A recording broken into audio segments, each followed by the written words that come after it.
képp ku nga xam ne gëm nga sa bopp ak fépp foo mën a nekk muy Sénégal diaspora bi ak fépp fu waay mën a nekk gëm sa bopp waa Rio TV dañuy def déplacement ñëw seetse la xool nan nga gëmee sa bopp xool say projet xool yow lan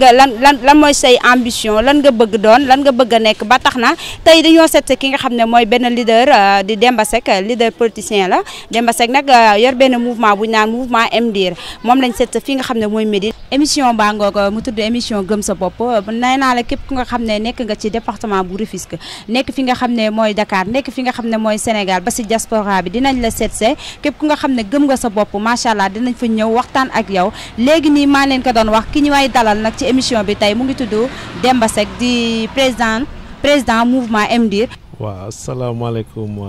waa Rio TV. gannaaw ba ñu sante yàlla julli si yonante bi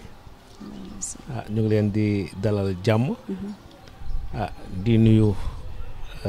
waa Rio TV di nuyu seen téléspectateur ak seen téléspectatrices yi rek di leen wax dal leen ak jàmm. waaw ñu ngi la fekk fi nga xam ne mooy Médine quartier Médine lañ la fa fekk yaakaar naa ne fii fii sa origine la wala. waaw fii sama origine la. fii la sama maam dëkk. samay ndijaay samay xarit samay am di jàmm samay tante daanaka Médine moom waaw fii sama origine la. sa origine la waaw ba tax na sa siège bi fi la nekk. effectivement donc loolu moo waral sax donc siège bi nga xamante ne mooy siège yu MDIR. donc ñu def ko fii nga xamante ne mooy quartier Médine. ñu gis na yow yaay président mouvement MDIR MDIR la lay signifier. waaw MDIR nag mooy mouvement pour le développement intégral de Rufisque. donc mouvement la boo nga xamante ne maanaam développement Tëngéej ci fàll na yëpp nag loolu rek moo ko tax a jóg moo tax ñu tuddee ko MDIR. monsieur Demba Seck ñu bëggoon a xam kañ nga dugg ci politique. bon politique nag moom proprement dit buñ koy wax daanaka politique de développement la ëpp lu may def. c'est-à-dire que ni développement mais aussi ak politique sociale. mais politicienne moom maanaam comme ni ko gars yi di defee daanaka moom booy xool nekkuma ci genre politique boobu parce que politique dafa bëri façon parce que am na ñoo xam ne te politique dañ ko def métier waaye ñun nag yàlla dafa def politique dañ ko def pour dimbali askan wi jàppale suñu gox donc ci fànn yëpp fànn boo laal fu ne donc li nga xamante ne mooy MDIR ci loolu lay yëngatu ndaxte bu ñuy wax politique dañ koy définir lu ñuy wax l'art de gérer la cité donc moo tax ñun ci politique boobu daal la ñuy dox. mas nga bokk benn parti politique wala da nga ñëw rek créer sa mouvement MDIR. booy xool mouvement MDIR ñu ngi ko créé en 2014 à la veille des élections locales la ñu créé MDIR. et di wax aussi ne MDIR bokkul ci benn parti affilié wuñu ak benn parti politique. kon depuis bi nga dooree ba léegi bokkoo benn parti. non bokkuñu benn parti affilié wuñu ci benn parti politique. nous sommes un mouvement citoyen et de développement. waaye nag du tere à chaque fois que ne élection am. donc dañ ci def li nga xamante ne mooy suñu warugar. mooy suñu warugar waaw. gisoon nañu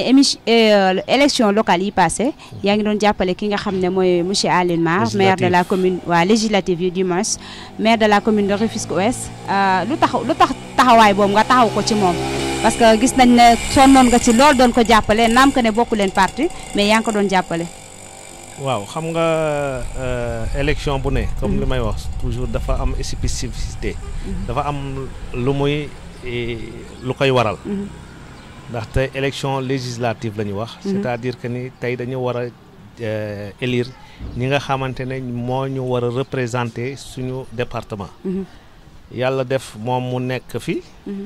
nekk opposant et aussi ku xam MDIR taxawaay bu ñu taxaw aussi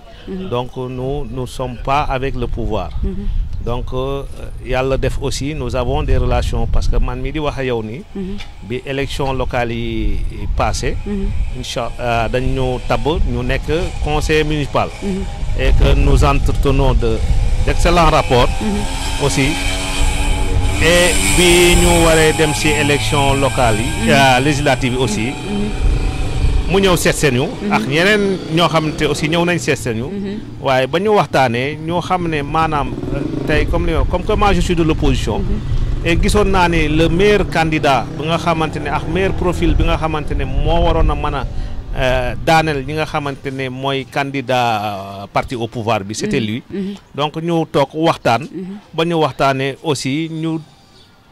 trouver consensus. Et si la ma jëlee def ma directeur de campagne am. Donc loolu moo taxoon tamit comme li ñuy wax généralement. c'est que du ñu dugg ci dara à demi-mesure bu ñuy dugg dañuy dugg ba jeex c'est-à-dire lépp luñ ci man muy suñu alal muy suñu doole muy suñu kantan lépp lu nga xamante ne daal mën nañ ko apporter pour ki nga xamante ne moom la ñuy àndal muy gagner. Et je pense que ni ñëpp teg nañ seen bët lépp luñ ci waroon a mën a def nañ ko waaye nag comme li ñuy wax yàlla mooy dogal. Mais aussi que yàlla dimbali nañu bu ñu génnee ci élection yi aussi. On était sorti deuxième. te bu ñuy wax élection législative yi. defe naa bu ñu xoolee ni opposition bi. donc moo gagné woon li nga xamante ni mooy bu ñu cumuler score yi. donc parti au pouvoir. gannaaw ba ñu jógee ci li nga xam ne mooy législative yi dañu ñëw si présidentielle yi parce que élection présidentielle yi nemmeeku nañ ne yaa ngi doon jàppale ki nga xam ne mooy Hadjibou Soumaré te buñ ne Hadjibou Soumaré mu ngi doon jàppale ki nga xam ne mooy Idrissa Seck ba tax na sonnoon nga ci lool aussi gis nañ la gis ta taxawaay yaakaar naa ne opposant yi yow lañ ci gënoon a ràññee fii nga xam ne mooy commune bu Ouest. lu waraloon jàppale woo ñi nga xam ne ñoo la gën a jege nga dem ba ci ki nga xam ne mooy Idrissa Seck. waaw xam nga comme da nga ko wax léegi. c'est que dafa am nu ñuy doxee nous au niveau de MTIR.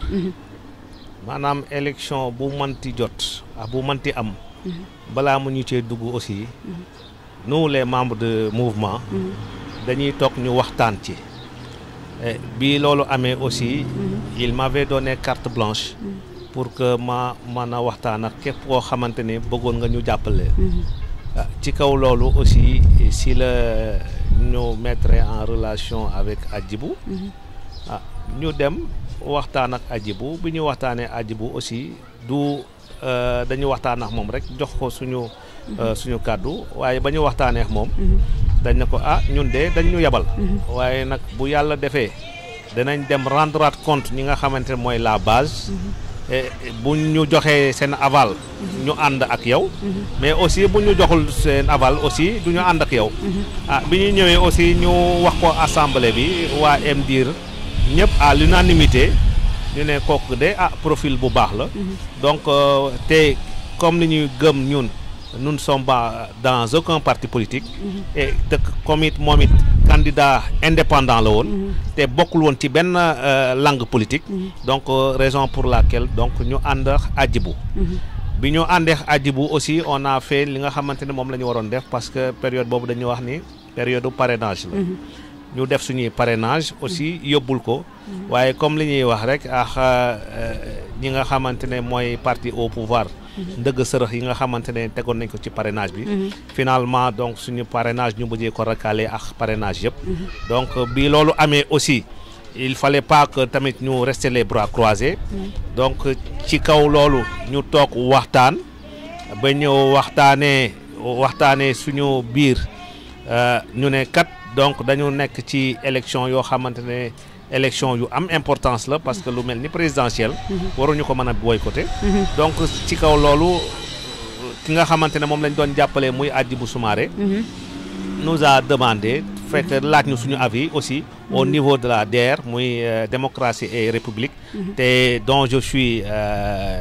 membre des cadres donc bu ñu toogee waxtaan ñu ne ñu nañ jàppale Idrissa Seck ci kaw loolu nag ci la jàppale Idrissa Seck boobu amee ci nga xamante ne moom la Hadjibou waxoon ak la DER. noo gisee élection yooyu tàngoon na Tëngéej parce que nee naa la Tëngéej bëriwul woon ay opposants buñ fi nemmeekoo ne quelques opposants rek ñoo fi nekkoon yow moom tête de file nga woon fii macha allah parce que buñ ne Demba Seck ne ki nga xam ne mooy le docteur Abdourahmane Diouf ñooñu nemmeekuñ leen woon si coalition Idy macha allah mais noo dundee kii bi défaite bi du défaite sax parce que yéen ay jàmbaar ngeen mais noo ko dundee. man damay wax ni ñu bu nekkee défaite ñoom xam nañ. ñun xam nañ.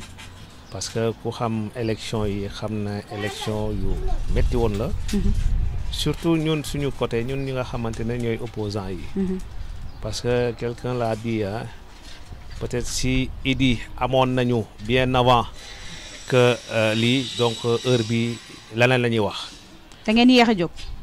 waaw dañu yéex a jóg. yéex a jóg bi mooy ne ñun. comme supposons yenn parti yi nga xamante ne dañu ñëw soutenir Idrissa Seck. ils l'ont fait après. ok te administration bi dafa joué wul neutralité ci élection yi. lu tax ma koy wax parce que ñëpp xam nañ élection nu mu daan demee. mooy ne mandataires yi ak ñi nga xamante ne mooy représentant dans les bureaux de vote ñëpp xam nañ ko. que ne Idi am na ay bureau yu bëri yoo xamante ne amu foon ay représentants de bureau de vote. et lii tax amul loolu c'est parce que les préfets dañ ci jouer benn rôle. rôle bi mooy ne à la veille des élections on avait la possibilité. te ñooñu ko daan am. tey bu la neexee nga jël kenn remplacer ko def ci keneen. mais cette année ci dañu génne lu ñuy wax arrêté. c'est-à-dire benn feuille la benn liste boo xamante ne préfet bi. daf ko bind. boo demee ci bureau de vote ba. boo sa tour nekkulee yow mënoo représenté kooku nga xamante ne mooy candidat bi. donc loolu doon na li nga xamante ne maanaam dafa pénaliser ki nga xamante ne mooy candidature Idrissa Seck. parce que fii rek laay wax au niveau de centre vote bi nga xamante ne maa nekkoon mandataire bi. au niveau de Ousseynou Diagne. sur les 8 bureaux de vote 2 représentants bureau de vote lañu moo fa nekkoon. donc ça veut dire que ne tey. amaana li ñu gën a tax Idrissa Seck gañewul élection yi loolu ci la donc c'est en amont c'est que élection yi du élection yoo xamante ne maanaam élection référence la parce que les dés étaient déjà pipés parce que sa parrainage ba la commencé bien avant parrainage ba donc fichier électoral bi nous l'avons reçu très tardivement donc c'est ce qui a fait que ne tey ñoom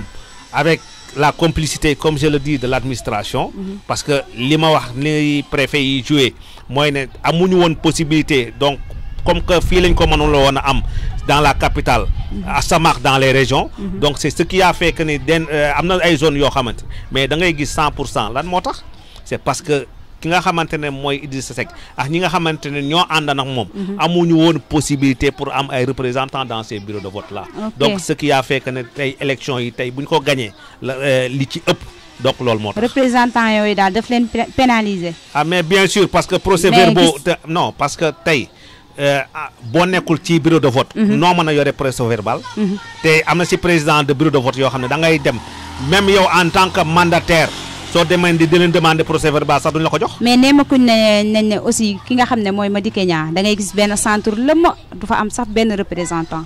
comme yaakaar naa loolu du yéen rek yéen a koy jooy bari na ñu koy jooy kon loolu daal li si li leen pénaliser si li nga wax si la bokk. mais effectivement loolu lu pénaliser la parce que bu njëkk ba comme li may wax à la veille des élections récépissé lañ daan joxe. donc tu avais la possibilité nga xool ku la neex. ak ku la doy nga def ko ci. ce bureau de vote parce que ñoom booy xool c'était le 24 le 24 janvier lañ clôturé woon li nga xamante mooy dépôt ñi nga xamante ne ñooy représentant dans les bureaux de vote mais période boobu fekk lu woon parti yi nga xamante ni ñoo waroon a ànd ak Idrissa Seck yëpp parti yëpp joxoon ko seen aval maanaam dara leeragul woon donc dara leeragul woon donc c'est ce qui a fait que ne ba ñooñu engagé woo muy ñun ñii suñu genre gi mooy li ma la wax nee naa la même représentant yi nekkoon ci bureau de vote yi sax mënu ma la wax seen tur kii kan la ñaar ñooñu nga xamante ne ñooñu représenté woon mënu ma leen wax sax seen tur kan la te am ñaar ñoo xamante ne ba midi nekkul ñu woon seen bureau de vote parce que il fallait que ñu defoon ay recherche pour mën leen a gis donc loolu doon na li nga xamante ni maanaam daf ñoo pénaliser trop ci élection yi te loolu avec la complicité que je le dis très bien avec les préfets waaw ñu jëm ci élection locale parce que buñ ne élection locale yaakaar naa ne commune bu Rufisque Ouest moo ngi jax actuellement parce que ku nekk bëgg na doon maire ñu bëggoon a xam say ambition ci élection locale yi ben comme tout koo xamante ne da ngay aspirer pour defar sa dëkk parce que si dëkk bi lañ dëkk et nous ne le cachons pas nous avons des ambitions yoo xamante ne maanaam pour defar Rufisque Ouest defar Tëngéej en général waaw ci defar Tëngéej boobu laay dugalee samay rubrique ba tax na dañoo demoon li nga xam fi nga xam ne mooy ci mbedd mi daa dee laajte kenn ku ci nekk mu wax ñu boo doonoon maire ana lan ngay defal waa Tëngéej waaye ñii nee nañ canal yi ñii nañ leen éclairage bi ñii nee nañ aussi circulation bi yow boo doonoon maire Demba Seck boo doonoon maire Tëngéej ana lan ngay defal waa Tëngéej waaw li ñuy njëkk a def. mooy comme li nga ko waxee nii mooy salte bi nekk si Tëngéej. primo ci li ñuy njëkk a xeex la parce que ñun duñu maire duñu dara mais. fan moo salte canal yi wala gis nañ Tëngéej yëpp a salte. du canal yi rek. donc ba si ñu biir koñ yi yëpp a salte parce que liggéey ba nga xamante ne moom moo ca war defuñu ko. parce que loolu mooy waral chaque année le mouvement que je dirige muy MDIR. jënd ay pompe jënd ay produits di désinfecter kër yi. parce que yooyu dañuy sonal te lan moo ko indi c'est parce que canal bi dafa salté. te parce que dëkk bi dafa salté donc li ñuy njëkk a xeex. ci waaw may ma foofu loolu noonu yaakaar naa ne yow da nga am ku lay jàppale sa ginnaaw wala loolu da ngay dem ak say fond rek parce que gis nañ nemeeku nañ ne saa yu yooyu sonalee waa Tëngéej ñi nga xam ne ñooñu gën a jege ay Cité Gabon Jokkul da ngay dugg seen kër yi waaw macha allah yóbbu fa say pompe daal di dindi yooyu loolu da nga am ku lay jàppale partenaire la wala nu mu demee noonu wala yow say fond la. non c'est que comme li ñuy wax c'est que nous sommes autonomes c'est-à-dire kenn jàppale wuñu parce que ñaara dañuy wax ku la abalu bët fu ko neex ngay xool te yàlla dafa def nag aussi nous voulons être indépendants. suñu indépendance moo ñu permettre tey lépp lu ñuy def lu ne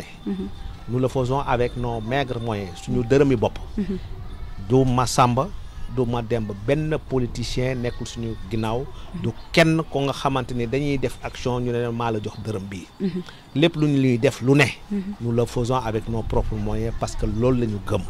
parce que dañu gis ni maanaam ñaare gars yi bu ñu la joxee seen xaalis dañ lay orienté teg la fa nga xamante ne maanaam yow du sa vision du sa gis-gis te ñun nag dañu am ambition c'est-à-dire que nous voulons faire de telle sorte que tey bu ñu yàlla dimbalee ba ñu yoree destiné dëkk bi donc lépp lu ñuy def lu ne du ñu redevable à qui que ce soit donc dañuy def la nga xamante ne maanaam gëm nañ ni lii kat buñ ko defee njëriñu population bi la donc ci loolu boobaa lañ la ñuy dox moo tax bëgguñu du kenn amul mécène amul politicien amul bailleur amul chef d'entreprise boo xamante ne maanaam dañuy def action nga yëkkati dërëm jox ñu parce que nous voulons être indépendants. léegi ñu ñëwaat ba tey si nga xam ne mooy say projet boo doonoon maire ana lan ngay defal waa Tëngéej. waaw li ñuy defal Tëngéej surtout man gox bi ma njëkk a dëkk parce que man su may wax toujours damay jël référence fi nga xamante ne mooy Rufisque Ouest. parce que Rufisque Ouest maanaam li ñu war a mën a changer bëri na. surtout ci li nga xamante ne maanaam chaque année man ci loolu daf may doon loo xamante ni depuis sama enfance daf may marqué muy les écoles. D'accord. Parce que xale yi ñoom ñooy avenir u ëllëg te il faut ñu leen di jàppale ci écoles yi parce que état de délabrement bi nga xamante ne moom la écoles yi nekkee loolu lu may naxari la donc te bu ñu yàlla dimbalee aussi ci wàllu santé aussi gis nañ plateau médical bi nga xamante ne moo nekk Rufisque Ouest aussi lu ñu war a changer la aussi leneen lu nga xamante ne ci priorité la mooy le pavage des rues waaw c'est une priorité et yàlla dimbali nañu aussi nous avons un partenaire et ñu ngi ñaan yàlla yàlla dimbali ñu ba li nga xamante ne moom la ñu war a def incha allah yàlla concrétiser ko parce que benn bi nga xamante ne mooy projet phare bi nga xamante ne maanaam nekk na si ñu kanam mooy l'esplanade de la grande mosquée de Jokkul Xeer incha allah foofu bu ñu yàlla dimbalee dinañ ko defar embellir ko def fa pavage def fa ay garab yoo xamante ne ku ko gis dina indiwaat beneen xar-xaru kanam aussi l'entrée de la ville de Rufisque fi nga xamante ne mooy juuti ba li nga xamante ne moom lañ fay gis ak anarchie ba fa am donc loolu aussi lu ñuy defaraat la ay puis lu ñuy soigner la mais en collaboration aussi ak li nga xamante ne moom mooy autorité bi muy le préfet mais aussi beneen bi nga xamante ne dañ koy naxarlu mooy le fait que taximan yi li ñuy taxawee ci juuti bi di ko encombrer et di xool mais quel est le problème pourquoi mënuñu dugg ci garage ba léegi parce que ça c'est un problème boo xam ne tey le Rufisquois lambda il se pose cette question là comment se fait-il que ñu am garage bu mel nii te mënuñu ko exploiter donc ce sont des choses yoo xamante ne bu ñu yàlla dimbalee incha allah donc ci priorité yi nga xamante ne ci la ñuy dox ci lay bokk mais aussi que benn mbir boo xamante ne man ça me tient à cœur parce que tamit dañu dëkk fii nga xamante ne mooy Rufisque Ouest te muy zone boo xamante ne maanaam surtout côté Jokkul bi vocation bi c'est la pêche naam dul compétence transférée mais autorité ku mu bëgg a dimbali la il suffit pas de donner de l'argent mais il suffit de creuser et d'avoir des partenariats parce que tey yàlla mën na dimbali ñi nga xamante ne ils se donnent à la pêche comme supposons dans les quartiers traditionnels dafa am lu ñu doon wax penc les penc mën nañ ko dundal ba nga xamante ne dañu am vocation sociale nu ñu koy defee mooy dans chaque penc au moins que ñu accompagner leen trouver leen ay financement pour que penc bu ne am gaalam donc loolu c'est un projet boo xamante ne liggéey nañ ci nous avons déjà l'étude de projet avec nous que incha allah bu ñu yàlla dimbalee aussi chaque penc on fera de telle sorte penc bu ne am gaalam ba nga xamante ne ci volet social bi ci danañ ci mën a dox mais aussi la nga xamante ni tamit lu ñu war a mën a jàppale jigéen ñi la parce que fii booy xool suñu jigéen ñu bëri macha allah ay ndaanaan lañ ay guerrières lañ et sont des battantes parce que dañuy yeewu fajar ñenn ñi ñu ci ëpp géej la ñuy dem maanaam di jël ay jën di jaayaat mais parfois dañuy am problème de stockage ce qui fait que ne tey géej gi mën na neex ñu am ay jën yu neex jën yoo xamante ne yu cher la waaye duñ ko mën a conserver donc loolu day tax su ngoon si jotee ñi nga xamante ne mooy certains mareyeurs véreux donc dañuy ñëw di ko jëndee ci ñoom à vil prix donc dinañ def ba incha allah si jokkul gi entre jokkul wàgg jusqu'à jokkul kaw bu ñuy xool donc te benn wala ñaar au moins ñu defal leen fa ñaari conteneur frigorifique nga xamante ne bu ngoon si jotee seen jën yi bu jarulee dinañ mën a fuñ ko stocké nga xamante ne la lendemain danañ ko mën a jaar donc projet yi yaa naa à l'appel donc peut-être lii lañ ciy dund rek pour nit ñi xam que nous avons des ambitions en plus l'ensablement donc bi nga xamante ne moo am ci dëkk bi parce que fii booy xool Médine là c'est une route principale chaque année ñun MDIR buñ ko désensablé wul kenn du ko désensablé et loolu mbir la boo xamante ne maanaam du yoon c'est-à-dire que ñi nga xamante ne dañ leen jël ci mairie bi aussi te defuñu dara ci mairie bi aussi mais ñu wàcc leen si tali bi au moins ñi nekk ci école yeeg yooyu au moins ñu am seen li nga xamante ne moom la ñuy fayeeku mu mën leen a jariñ seen njaboot mais nous avons senti que ni donc dans nos mairies là donc clientélisme politique bi moo ko gangréné ba nga xamante li ñu war a liggéey duñ ko liggéey maanaam dara doxul Tëngéej parce que clientélisme politique parce que Tëngéej lu tax du dox parce que mairie bi li muy employé ci ay nit moo bëri te loolu c'est un fait boo xamante ni il faut oser le dire c'est-à-dire que ni tey bu ñu yàlla dimbaloon li ñuy njëkk a def mooy faire un audit du personnel de la mairie loolu c'est une demande sociale boo xamante ne tey waa Tëngéej gi yëpp ñu ngi koy réclamer parce que tu vois des gens yoo xamante ne weer ba weer dee la ñuy dem ci mairie bi bu ñu demee c'est pour percevoir de l'argent mais l'argent boobu mais du xaalisu maire bi mairie bi moomu ko loolu dafay yàgg waaw mais loolu nag lu ñu war a dindi la te loolu pour dindi ko il faut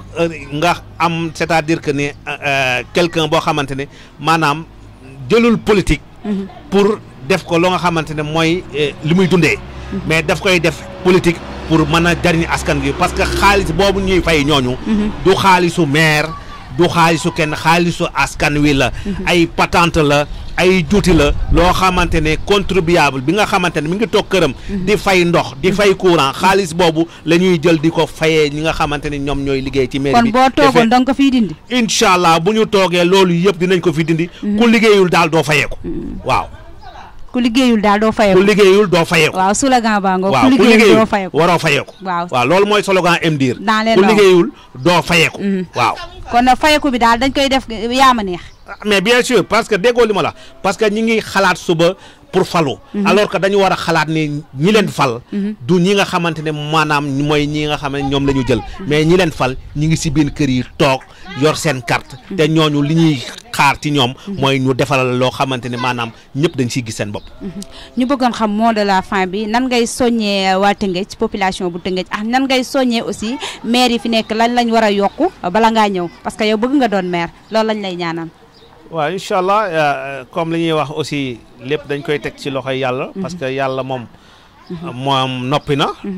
te moom moo xam liy sotti ëllëg li ñuy am rek mooy sabablu te di ñaan yàlla loolu nga xamante ne bëgg nañ ko suñu borom bi defal ñu ci ndam te mu doon lii gën te bu ñëwee aussi bu doon loo xam ne dañuy jig xanaa li may wax rek mooy remercier ñi nga xamante ne mooy la population rufisquoise surtout la jeunesse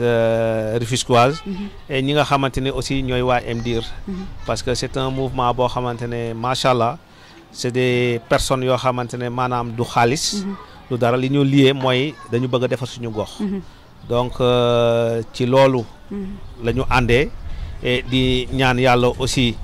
ànd boobu yàlla bu ko dara rax amiin amiin et yàlla nañ si yàlla defal jàmm amiin li may soññ rek mooy ñi nga xamante ne mooy autorités yi comme ni nga ko wax mooy ne nañu jublu si njariñu askan wi te ñu bàyyi politique politicienne te ñu bàyyi kii man laa àndal kii àndul ak man parce que boo faloo faluwoo pour yow rek da nga falu par askan yëpp parce que loolu nga yor di ko si dimbalee ñi la neex non askan wee la ko jox daf la ko jox pour nga dimbali ñëpp donc loolu mooy li nga xamante ne man tey mooy li ma gëm c'est-à-dire que ni boo xësee ba jiite yor loo nga xam te ñëpp ko bokk donc yow waratoo am xàjj ak seen lépp looy def lu ne da nga ci war a jiital njariñu askan wi donc loolu mooy li nga xamante ne moom laay ñaax ñi nga xamante ñoo ŋànk mairie yi te xam ne du liggéey bu yomb nag liggéey bu jafe la liggéey bu métti la waaye nag comme li ñuy wax à force ñu creuser aussi parce que am na loo xamante ne budget mairie rek aussi yaru ko il faut des partenariats donc il faut aller chercher des partenaires ñoo xamante ne dañuy ñëw pour nga jàpp ci loolu buñ ko defee incha allah donc suñu dëkk bi dinañ développer bu soobee yàlla incha allah ñu jaajëfal ko kooku mooy ki nga xam ne mooy président mouvement MDIR monsieur Demba Seck ñu jaajëfal ko bu baax a baax nee naa la émission bi li ko tax a jóg képp ki nga xam ne gëm nga sa bopp képp ki nga xam nga am nga ay projet si biir Tëngéej am nga ay projet si Dakar am nga ay projet si diaspora bi sax dinañ la seetse macha allah waxtaan ak yow taataan ak suñu micro nga wax li nga xam ne moom nga bëgg wax li nga xam ne moom nga fës ne defal sa waa gox wax li nga xam ne moom nga fës ne defal sa waa département wax li nga xam ne moom nga fës ne defal sa li nga xam ne mooy sa dëkk mooy sa pays macha allah ba tax na gëm sa bopp premier numéro baa ngi monsieur Demba Seck lañ ko tourneel ñu koy jaajëfal